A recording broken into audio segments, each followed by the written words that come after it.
This is a reading from the notebooks by Maria Valtorta. It is a continuation of the reading from September the 24th of 1944.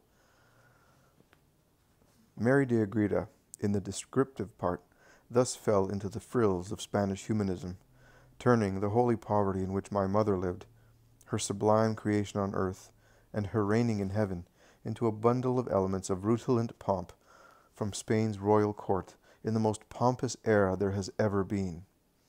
Her tendency as a Spaniard, and a Spaniard of her time, and suggestions by others, who, because they were Spaniards and of that time, were led to see, dream, conceive of, and transfer into the eternal and supernatural domain what was temporary and human, adorn the descriptions with the tinsel which deforms without honoring. It is a big mistake to impose certain remakes. The human mind, perfect and very imperfect, it cannot repeat something, especially a work of this kind and these proportions, without falling into errors, involuntary ones, but doing harm to what was perfect because it was illuminated by God. Why don't I illuminate the instrument again? For the sake of the instrument I would, but the incredulous deserve a punishment. I am not man's servant, but man is mine. God comes, halts, acts, and passes on. When man says, I don't want this, and destroys God's work, or skeptically and incredulously says, I don't believe, and wants imprudent proofs, God does not always return. And who is stricken? God? No, man. For some time I have wanted to speak about Mary de Agreda, for there was a person who so desired, and I satisfy proper desires. But I reserved the topic for this time, because it was useful that way. I am able to await the propitious moment. Learn from me. I have also given you the pages on my mother in her infancy and holy childhood. See note 676. And you will ask, why then did you give them to us? But could I have my spokesman write this when dead? I could, for nothing is impossible for God. But I would not do so, because even this miracle of a dead person writing would not convert the incredulous. I use him, then, while he is alive. But you, do not be in a hurry, and be patient and careful, and prudent, and gentle. I say so again.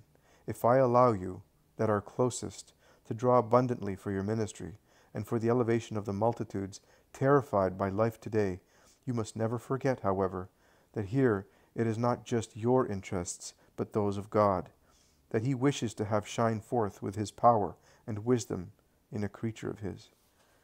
Jesus then says, look for and copy the passages in the dictations on this matter. I shall indicate them to you. And I have Paula, who can testify to this, give me the dictations only now, when I have finished receiving this dictation. In the selections which follow, the writer has included the dates of the entries, which may be found in the notebooks 1943. In a dictation on July 18, 1943, the Master says, as for Father Migliorini, I am very, very happy to have him use my words for himself, for his soul, for his preaching, and for the guidance and comfort of other souls, both priests and others, but he must not reveal the source for the time being. A dictation on August 23, 1943. Go spread my word. Go with discernment and care. Do not apply it to all in the same way. I advise you to make a selection of the words spoken. There are passages which for the time being must remain as a sweet conversation between you and others, which should be made known only to persons who, because of either their function or their soul, are already in a position to be admitted to certain types of knowledge. Others may be offered and disseminated among souls. Good sense is needed in using my gift. Act as with Sister Benigna, not an open, tumultuous dissemination, but a slow spreading, getting broader and broader, and remaining anonymous, for the sake of your spirit, which pride might disturb, and your person, which does not need more agitation. When your hand is still, in reverent expectation of rising again in glory, then, only then, will your name be cited. The spokesmen are so rare that I do not want them to be disturbed or destroyed by the world's hatred. A dictation on August 13, 1943. Let Father Migliorini use what he deems useful in what I say. These are pearls which I give gratuitously. But, among all of them, let him withhold one, the mother pearl. Let him withhold you, regarding whom I am jealous, and upon whom I exercise an absolute power of ownership. You are not Maria, and must not be known as Maria. Your personality is annulled. No one should know you as a writer of my thought, except for 2 or 3 privileged persons.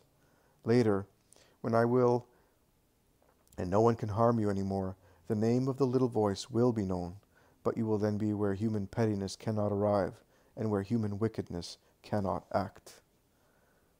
A dictation on August 15th. Use your writings as follows. The part which is yours will have the usual value of providing information for the curiosity of man, who always wants to probe into the secrets of souls. The part which is mine, which should be separated from yours, will have a formative value, for in it there is an evangelical voice, and this voice always has the value of spiritual formation. A dictation on September 10th, 1943. My little John, I entrust my word to you. Convey it to the teachers, that they may use it for the good of creatures. A dictation on December the 9th, 1943. As regards the passages of the dictations, Jesus says passages, not pages or complete pages. It is useless to scatter them as food for reptiles. I have stated and repeated that a lot of prudence is needed. Why do you want to satisfy foolish curiosity? I do not dictate what I dictate for your amusement, or to bend to your morbid thirst for knowledge of the future. Upright spirits already have more than enough in what is given for all, without lifting more profound veils. I have stated, and if I do not weary of repeating my word, I do weary of repeating my commands regarding the spokesman, that only when he is no longer in the world will everything be known about his labor. Do not be eager to make general exhibitions. With tears of blood, he allows you to use the pages which are entirely his, but he does not want anything else, because I do not. In the dictations, you have coffers of gems, sufficient to make the world luminous. Why do you want to extract even the diamonds, which only in a few years can be handled, without the forces of evil appropriating them to destroy them? The one who writes is led, but the one who copies must be able to comprehend what should be kept at the disposal of one alone. Conserve all the work of my spokesman, then, for the hour I shall indicate, and give the world's poor, according to their condition, what should be given, and pray so as not to let yourselves be carried away by humanity in your choice. Regarding current events, Father Migliorini has been able to note the concomitances and can testify regarding the rest. I repeat, act as Benigna's director did. He was in better times and had less explosive material in his hands. Do not repeat questions, for I shall not answer. Do not depart from the rule, for I shall not bless. Take your work and give it to the spokesman. He will tell you the points which should not be placed at the disposal of the curious and the wicked. I shall take him by the hand in the choice. A dictation on December 13th. I do not speak to satisfy superstitious curiosity or even mere humanity.